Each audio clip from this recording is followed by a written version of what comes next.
दिल को संभालो, मोहम्मद की चौखटों नजर आ रही है। दो आलम का दाता मेरे सामने है, के काबे का काबा मेरे सामने है। दो आलम का दाता मेरे सामने है, के काबे का काबा मेरे सामने है। अदा क्यों न फर्ज़े मुहब्बत करो मैं, अदा क्यों न फर्ज़े मुहब्बत करो मैं। खुदा की खुदाई जो की जा रही है, मैं सजदा करूं या दिल को संभालो, मोहम्मद की चौखटों नजर आ रही है। उसी बेखुदी में कहीं को न जाओ, मोहम्मद की चौखटों नजर आ रही है। मैं सजदा करूं या मैं सजदा करूं या मोहम्मद का रोज़ा, उसी बेखुदाई दरबार रही है। गौसुल आजम আমরা কোনো ব্যক্তিকে বলি না। গৌসুল আজম এটা কি জানেন? এটা হচ্ছে গৌসিয়তের একটা মকামের নাম। গৌসিয়তের একটা বেলায়েতের যে একটা মকাম আছে, ওই মকামের নাম হচ্ছে গৌসুল আজম। এটা কোনো নাম নয়। আমার গৌসুল আজমের এটার নাম, আসল নাম হচ্ছে মহিউদ্দিন আব্দুল কাদের। মহিউদ্দিন আব্দুল কাদের জিলানি, মানে ওই জিলান শহরে তিনি জন্মগ্রহণ করেছেন বিদায় ওনার নামের পিছে কি আছে? জিলানি। ওনার নাম হচ্ছে আব্দুল কাদের। মহিউদ্দিন মানে দিনের আলো, মহিউদ্দিন দিনের চেরাগ, দিনের বাতি। এই জন্য এই সমন্বয়ে ওনার পুরা নামটা হচ্ছে মহিউদ্দিন আব্দুল কাদের জিলানি রাদিয়াল্লাহু তাআলা আনহু। কিন্তু গৌসে পাক ওনার কোনো নাম নয়, এটা ওনার পদমর্যাদা। যে গৌসিয়তের মকাম উনি হাসিল করেছেন কষ্টের মাধ্যমে, রেয়াজতের মাধ্যমে, সেই মকামের নাম হচ্ছে গৌসুল আজম। কারণ ওই জায়গার মধ্যে যিনি যাবেন তাকে গৌসুল আজম বলা হবে। যেমন আমাকে আপনারা সবাই হুজুর বলেন না, তা আমার নাম কি হুজুর? আমি হুজুর এই পজিশনে পড়ালেখা করছি বিধা আমাকে হুজুর বলতেছেন। এটা আমার নাম না, আমার একটা নির্দিষ্ট নাম আছে, এটা আমার লকব, এটা আমার যোগ্যতার একটা কি লকব, এটা আমার নাম নয়। তদ্রুপ ভাবে গৌসুল আজম কোনো মানুষের নাম নয়, একমাত্র এটা মকামের, উচ্চ মকামের একটা নাম। সেই জায়গার মধ্যে আমার আব্দুল কাদের জিলানী রাদিয়াল্লাহু তাআলা আনহু যেহেতু গিয়েছেন, এই জন্য আমরা সবাই ওনাকে গৌসুল আজম বলে আমরা সম্বোধন করি। এখানে কি কোনো শিরিক হবে বাবা? এখানে কোনো আমরা ভুল বলেছি? এখানে কোনো ভুল হয় নাই। তাদের বুঝার মধ্যে কি আছে বলেন? তাদের বুঝার মধ্যে ভুল আছে। আল্লাহ তাদেরকেও বুঝার তৌফিক দান করুক। আমাদের ভিতরেও যারা এখন আমরা বুঝি না, আমাদেরকেও আল্লাহ বুঝার আমল করার তৌফিক দান করুক। জোরে বলুন আমিন। গৌস পাক আব্দুল কাদের জিলানী রাদিয়াল্লাহু তাআলা আনহুর জীবনী থেকে প্রথমে যদি আমরা যাই, প্রাথমিক একটা শিক্ষা আছে মা বাবার কাছ থেকে যেটা পায়, তাকে প্রাথমিক শিক্ষা, এটা পারিবারিক শিক্ষা বলে। স্কুল কলেজে বাবা আপনি যদি পড়ান, আপনার ছেলেকে স্কুলে দেবেন, মাদ্রাসায় দেবেন, আপনার ছেলে পড়ালেখা অর্জন করে, ডিগ্রি অর্জন করে মানুষের মতো মানুষ হবে, ভালো হবে, হ্যাঁ শিক্ষা অর্জন করবে। শিক্ষা এক জিনিস, আদব কায়দা আরেক জিনিস। অনেক সময় দেখা যায় অনেক উচ্চ শিক্ষিত, উচ্চ ডিগ্রি অর্জন করেছে, কিন্তু আদব কায়দা আছে কি নেই? তা আদব কায়দা সেটা মাদ্রাসা স্কুল কলেজে পাওয়া যায় না, সেটা পারিবারিক শিক্ষায়, প্রাথমিক শিক্ষায় মা বাবার কাছ থেকে শিখাইতে হয়। ইউরোপের মধ্যে যান, আমেরিকায় যান, অর্ধলঙ্গ পোশাক পরে তারা চলাফেরা করে, কারণ ওই পরিবেশের মধ্যে তাদেরকে বড় করা হয়েছে। ওদের কাছে সেটা লজ্জার কোনো বিষয়, মাইন্ডের কোনো বিষয়। কারণ আপনার ছেলেকে, আপনার সন্তানকে যে পরিবেশে আপনি বড় করবেন, আপনি ওই সন্তান থেকে কিছু আশা করতে পারবেন। আর আপনার সন্তানকে যদি আপনি গাইড না করেন, যদি আপনি সেইভাবে, যদি সেই পরিবেশের মধ্যে যদি আপনি সুশিক্ষা দিয়ে যদি আপনার সন্তানকে পরিচালিত না করেন, ওই সন্তান জ্ঞান অর্জন করলেও ইবলিশ মার্কা হবে। হবে কিনা? হবে না? এই জন্য মা বাবা শিক্ষা, প্রাথমিক শিক্ষা, এই জন্য মা বাবার থেকে প্রথমে শিক্ষা দিতে হবে, বাবা মিথ্যা বলা যাবে না, গুনাহ। বড়জনকে সম্মান করতে হবে। এই মানুষদেরকে কষ্ট আসবে, কষ্টদায়ক কথা বলা যাবে না। এভাবে যদি আপনি প্রাথমিক জীবন থেকে ছোট্ট বয়সে মাদ্রাসা স্কুল কলেজে যাওয়ার আগে এই শিক্ষাটা যদি আপনি দেন আপনার ছেলেকে, আপনার সন্তানকে, ওনার মেমোরি কিন্তু পরিষ্কার, ওনার ব্রেন পরিষ্কার। ছোটবেলায় যা বলবেন মেমোরির মধ্যে ঢুকে যাবে, বড় হলেই বলবেন আমার বাবা এটা করতে মানা করেছে, আমার মা এটা করতে মানা করেছে, ওনার মাথার মধ্যে সেটা ঢুকবে। আর আপনি বড় হলে ওই সন্তান কলেজে পড়বে, যেভাবে হোক না কেন, পড়ালেখা করতে পারুক বা না পারুক, কিন্তু প্রাথমিক শিক্ষা আপনি দেওয়ার কারণে ওই সন্তানের কাছ থেকে আপনি কিছু আশা করতে, বলেন না, কিছু আশা করতে। আমার গৌসুবাগ আব্দুল কাদের জিলানী প্রাথমিক শিক্ষা নিয়ে তিনি কেমন গৌসুবাগের মকামের মধ্যে গেলেন, যাকে আমরা আব্দুল কাদের জিলানী রাদিয়াল্লাহু তাআলা আনহু বলি। তিনি 7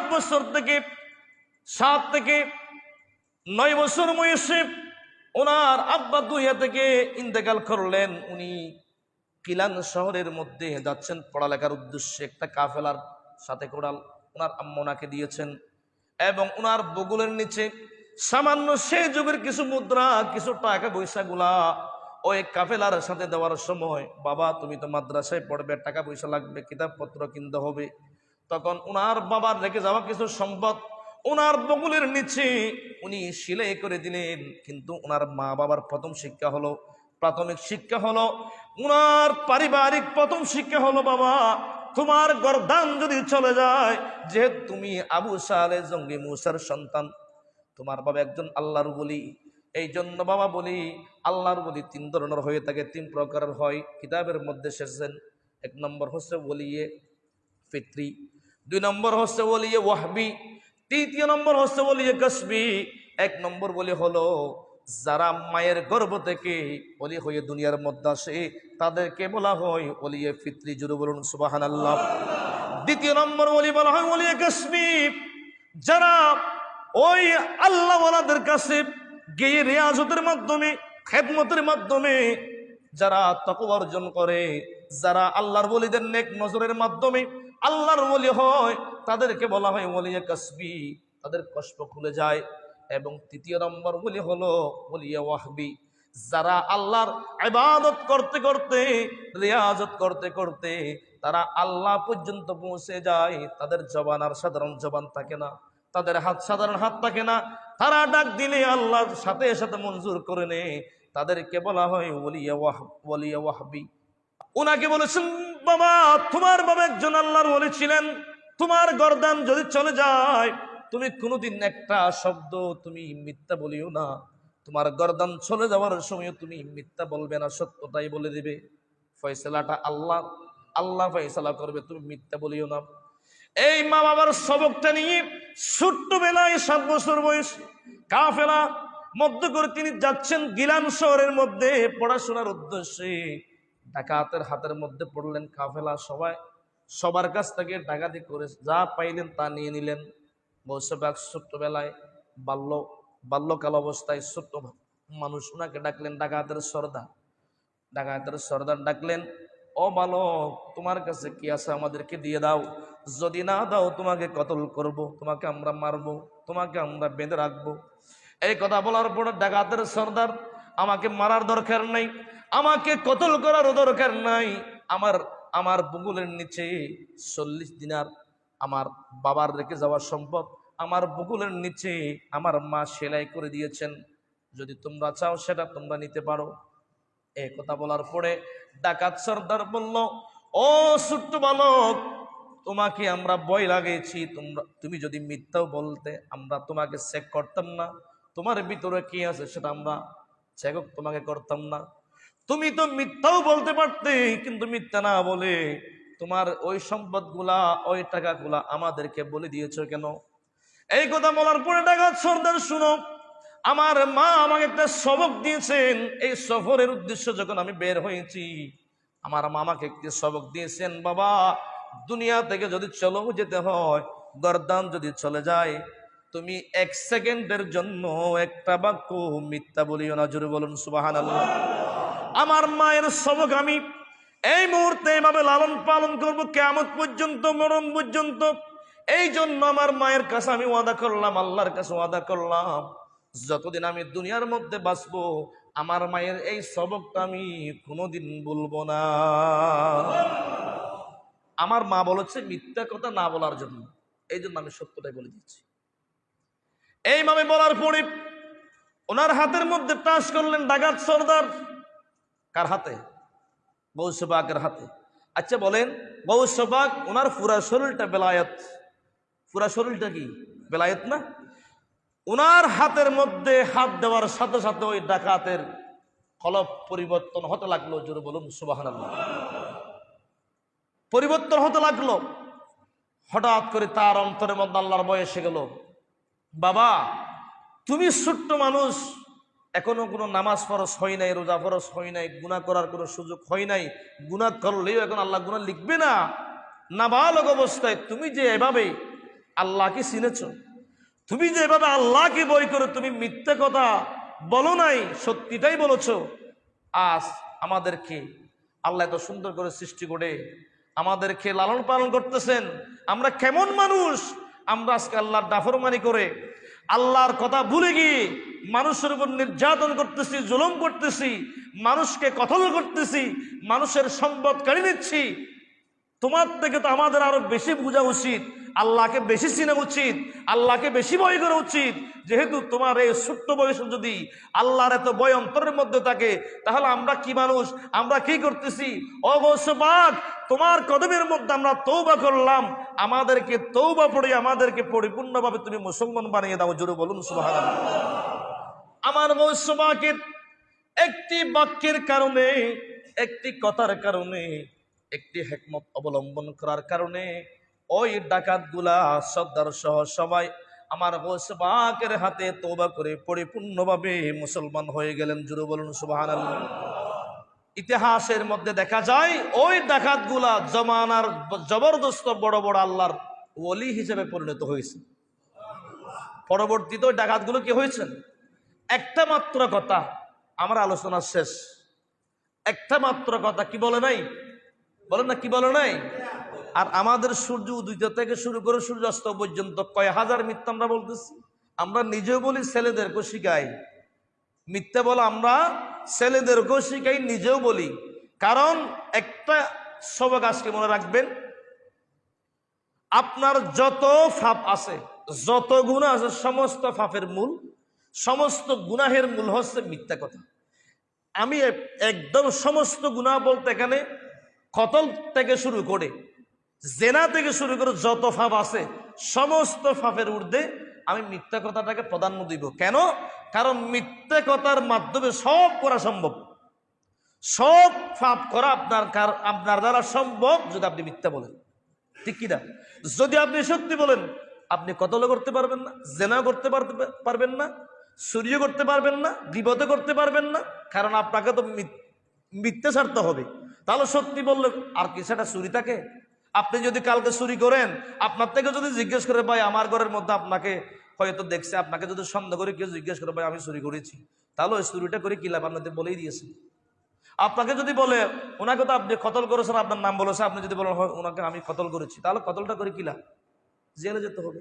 তাহলে মিথ্যার কারণে সমস্ত গুনাহ করা সম্ভব, আর এই মিথ্যা বর্জন করার কারণে সমস্ত গুনাহ থেকে বাঁচা। এই জন্য আমাদের দুইটা আমল প্রথমে আমাদের থাকতে হবে, একটা হচ্ছে মিথ্যা আর একটা হচ্ছে গীবত। এই জবানটা বেশি দামি, এই জবানটা আল্লাহ অনেক মায়া করে আদর করে বানিয়েছেন আল্লাহর জিকির করার জন্য, ইবাদত করার জন্য, আল্লাহর গুণগান গাওয়ার জন্য, মানুষের গীবত করার জন্য আপনার জবান বানাই নাই, কারণ আল্লাহ নিজের হাতে বানিয়েছেন। এই জন্য এই জবান দিয়ে মিথ্যা কথা বলা যাবে? বলেন না, বলা যাবে না। আর এই জবান দিয়ে গীবত করা যাবে না, কারণ আপনি ইবাদত করতেছেন আর একজনের গীবত করে ইবাদত ধ্বংস করে দিচ্ছেন। আপনার মতো বেকুব কেউ সমাজ আর কেউ আসেনি? বলেন, আপনার মতো বেকুব কেউ আসেনি? এখন থেকে সিদ্ধান্ত নেবেন, আপনার গীবত শেখায় যদি কেউ করে, আপনার পক্ষ থেকে ওনাকে কিছু চা নাস্তা খাওয়ার জন্য টাকা দেবেন। বলবেন ভাই একটু ফান টান চাটা খেয়ে প্রতিদিন আমার জন্য গীবত শেখায় যা মন চায় আপনি করেন, কারণ আমি তো গুনাহ আমলের সাথে সওয়াবের সাথে গুনাহ বেশি করতেছি, তাহলে আমার গুনাহটা আমি মাফ করাতে পারতেছি না, আপনার মাধ্যমে আমি মাফ করাচ্ছি। আল্লাহর কাছে শুকরিয়া, আপনি আমার গীবত করেন, আপনি আমার থেকে টাকাগুলো নিয়ে চা নাস্তা খান, প্রতিদিনই গীবত করবেন, আমার গুনাহটা যেন মাফ হয়ে যায়। এইরকম বলবেন। এইরকম যখন বলবেন, ওই খেদমতটা দেখে ওই ব্যক্তি আর কোনোদিন গীবত করবে? বলেন না, করবে?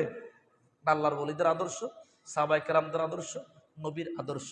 আমরা যদি সেই পর্যন্ত যেতে নাও পারি, আংশিক হলে আমাদের কাছে থাকা দরকার। যদি আমরা মুসলমান দাবি করি, আমরা যদি উম্মত মুহাম্মদী দাবি করি, আমরা যদি গৌসবাগের রক্ত যদি দাবি করি, সামান্য হলে আমল আমাদের কাছে থাকতে হবে। আল্লাহ আমাদের সবাইকে বুঝার আমল করার তৌফিক দান করুন। আলাইহিল বালাগ।